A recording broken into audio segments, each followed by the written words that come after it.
নমস্কার দর্শক বন্ধুগণ, আমি প্রদীপ শাস্ত্রী প্রদীপ কুমার সেন, আপনাদের শুভাকাঙ্ক্ষী। আজকে আমি আপনাদেরকে জানাবো ভগবান শিবের পুজোর সময় কোন ধরনের বাদ্যযন্ত্র আপনারা বাজাবেন। যদি ভুল বাদ্যযন্ত্র বাজিয়ে দেন তার সামনে, সেই আশীর্বাদ না করে আপনাদেরকে কিন্তু অভিশাপ দিয়ে দেবে এবং আপনাদের ব্রত, সেই শ্রাবণ মাসের হোক বা শিবরাত্রির হোক বা যে কোনো সময় হোক, সেটা ভঙ্গ কিন্তু অবশ্যই হবে। শাস্ত্রকে উল্লঙ্ঘন করে আমরা যাই করব তাতে কিন্তু ফল পাওয়ার কোনো সম্ভাবনা নাই। দর্শক বন্ধুগণ, যারা আমার ভিডিওটি দেখছেন অবশ্যই দেখুন, ভিডিওর নিচে একটি লেখা রয়েছে সাবস্ক্রাইব, সেখানে টাচ করে চ্যানেলটিকে সাবস্ক্রাইব করুন।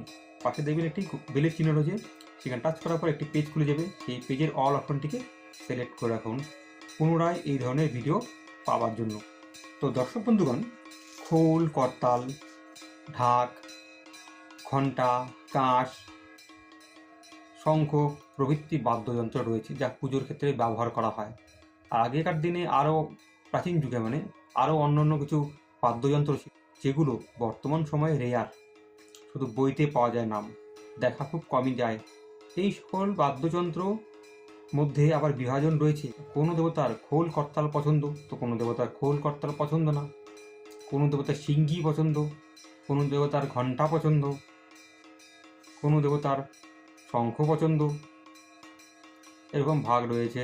যেমন মা লক্ষ্মীর ক্ষেত্রে পুজোর সময় কিছু ঘণ্টা বাজাতে নেই, খুব বেশি হলে শঙ্খ বাজানো যায়, অন্য কোনো কিছু বাজানো যাবে না।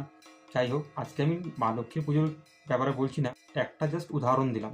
ভগবান শিবের পুজো করার সময় আপনাদের অ্যালার্ট থাকতে হবে। উনি যতটা অগ্রদানী, সবার আগে ফল দেয়, ঠিক সেরকম ওনার পূজায় কিছু কিন্তু রেস্ট্রিকশন রয়েছে।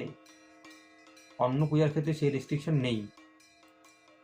উনি যেমন দয়ালু, আবার নিয়মগুলো ভঙ্গ করলে কিন্তু ভাগ্যে কিন্তু চরম দুর্গতি জুটবে।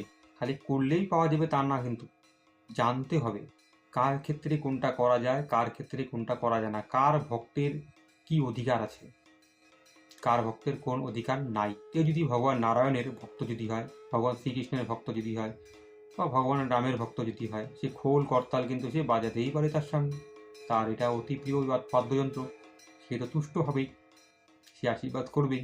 কিন্তু ভগবান শিবের সামনে এটা বাজানো যাবে না, কারণ উনি যোগী, সর্বদাই যোগে রত থাকেন, যোগ নিদ্রায় থাকেন। তার তিনটি চোখ, ত্রিকালদর্শী তিনি, স্বর্গ মর্ত পাতালে সর্বদাই তার নজর। আপনি যদি তার সামনে গিয়ে খোল করতাল বাজাতে শুরু যদি করেন, তার ধ্যান ভঙ্গ হবে, রেগে গিয়ে অনেক কিছুই করতে পারে। আপনি জানেন, তার ধ্যান ভঙ্গ করাতে কামদেব ভস্মীভূত হয়েছিল তার ত্রিনেত্রের অগ্নিতে। অতএব আমাদের এমন কিছু করা উচিত না যেটা করলে পরে তার আশীর্বাদ না পেয়ে আমরা তার অভিশাপ পাবো। তাহলে কি বাবার সামনে কোনো যন্ত্র বাজানো যাবে না, বাদ্যযন্ত্র বাজানো যাবে না? অবশ্যই বাজানো যাবে। যেটা তার অতি প্রিয় সেটা বাজিয়ে দিয়ে তার ধ্যান ভাঙিয়ে যদি দেওয়া যায় তাতে কোনো দোষ নাই। তার ধ্যান ভেঙে গেলেও সে তুষ্ট হয়ে যাবে, কারণ তার প্রিয় বাদ্যযন্ত্র আপনি বাজাচ্ছেন।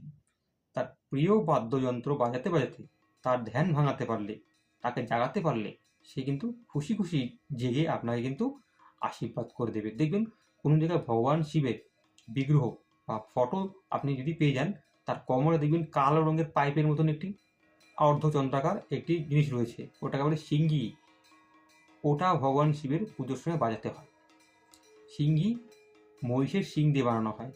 এখন কোথায় পাবেন ওটা? দোকানে তো কিনতে পাওয়া যায়। সিঙ্গি বাজাতে পারবোই, থাকলে পরে, না থাকলে আরেকটা জিনিস রয়েছে সেটাও বাজাতে পারবো, বা দুটোই বাজাতে পারবো।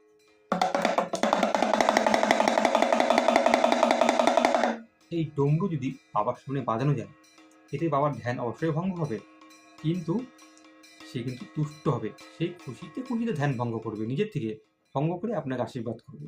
সিঙ্গি বাজালেও ঠিক তাই। আর এই ডমরু বাজালে আপনি যখন শিবের ব্রত করবেন, শিবরাত্রি হোক, শ্রাবণ মাস হোক, বা যে কোনো সময়, যত অশুভ শক্তি আপনাদের সামনে আসার চেষ্টা করবে বা ধ্যান ভঙ্গ করার চেষ্টা করবে, সাধনা নষ্ট করার চেষ্টা করবে, তারা কিন্তু দূরে পালিয়ে যাবে। এই ডমরুর কিন্তু মারাত্মক ক্যাপাসিটি রয়েছে, সেটা অনেকের জানা নেই। ভগবান শিবের কাছে আপনাদের মঙ্গল কামনা করে, আপনাদের যে কোনো সময়েরই, শিবরাত্রি হোক বা শ্রাবণ মাস হোক, যে কোনো সময়ের আপনাদের ব্রত যাতে সম্পন্ন যাতে হয়, ভগবান শিব আপনাদের মঙ্গল যাতে করে, ভগবান শিবের কাছে সেই প্রার্থনা করে আজকের মতন ভিডিওটিকে আমি এখানেই সমাপ্ত করলাম। নমস্কার।